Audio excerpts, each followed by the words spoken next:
Good afternoon, collective. I can't even see what's going on. I don't know what's worse, this net or the freaking flies.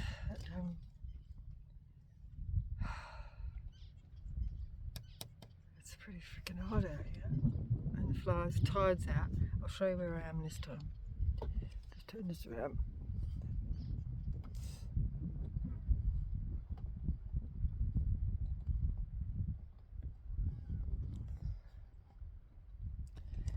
Gladstone, this is called. It's just a little park camp with a jetty where you can fish. Obviously fishermen come out here. There's some big skeleton fish around. I don't know what kind of fish they are. I just walked out that side, the water's a bit closer. And there's like little, I think they're bream. No, little yellowtail. I don't know what kind of fish they are. Anyway, they were coming in and chewing on my toes. But yeah, I don't know how far that is. I think the tide comes right in here, just on the other side of these bushes here. But I guess we'll find out. I was just hoping that it would come in before not, right? I think flies, it's probably got too hot for the flies now. See how it goes. Yeah, because I don't know what's more annoying, the net or the friggin' flies. I've got a cold beer.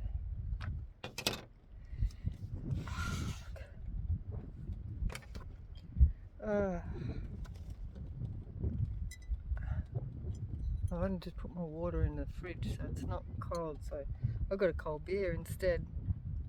This will probably put me into sleep. It's only a very light beer, like it's 3.5. Got the right one this time.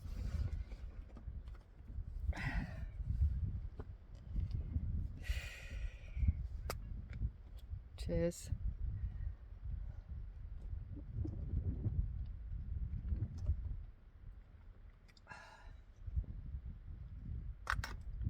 So I'm going to do a reading here, see what comes up, see what we've got here for the collective.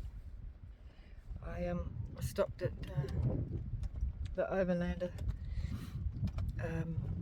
Roadhouse. I got a shower there and I had my breakfast there. I think that was only like, what, 78 kilometres here from the Overlander. So I haven't done very many kilometres today, only about 130 maybe, 140. But yeah, we're in, it's pretty isolated. Anyway, next stop's Carnarvon, and then I'll go to the other side of Carnarvon. There's the blowholes there, which is a nice spot. So anyway, what are we going to start with today? Alright. Fairies might have something to say today. We'll get some message from the fairies first. Oh, that bit of breeze is great. It won't be long before I'm going to have to switch sides because the sun's coming over. Pregnancy.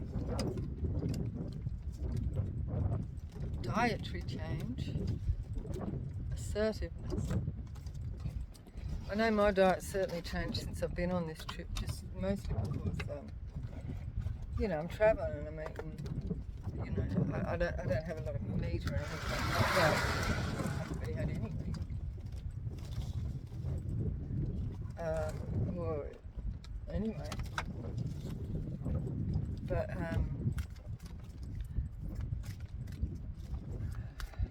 yeah, anyway. What is it?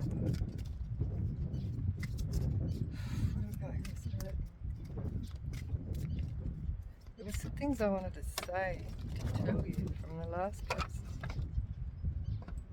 What was it?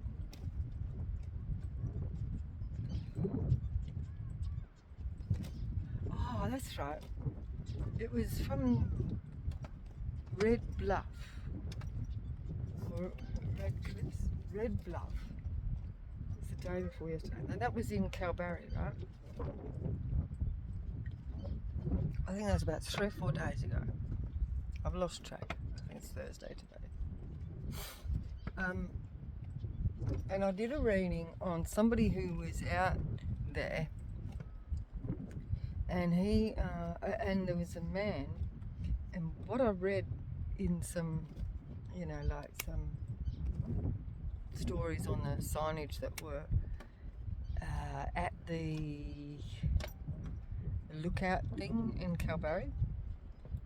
I think it was there.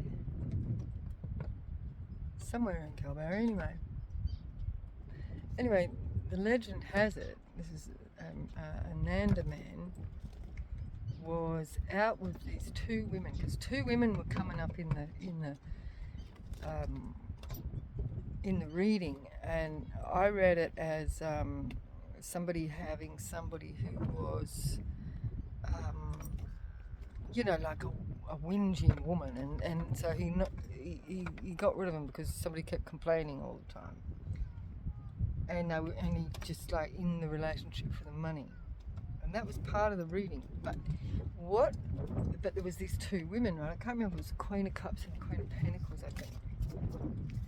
And it was this man, and what I read on the signage that there was this man, and he was with 2 women, and they were what were they doing?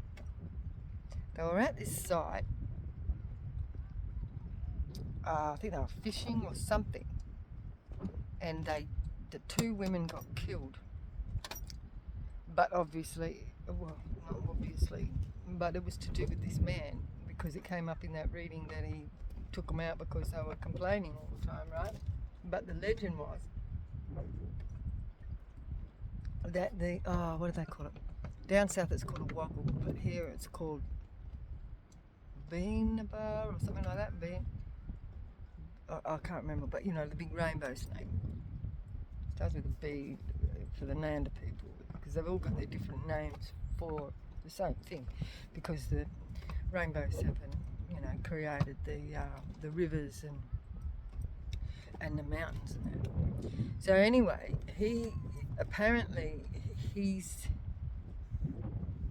either told the community or whatever that the rainbow serpent took the 2 women or killed them because, I don't know, they were fishing in the wrong place or something like that. I can't remember. I should have taken a photo of it and noticed.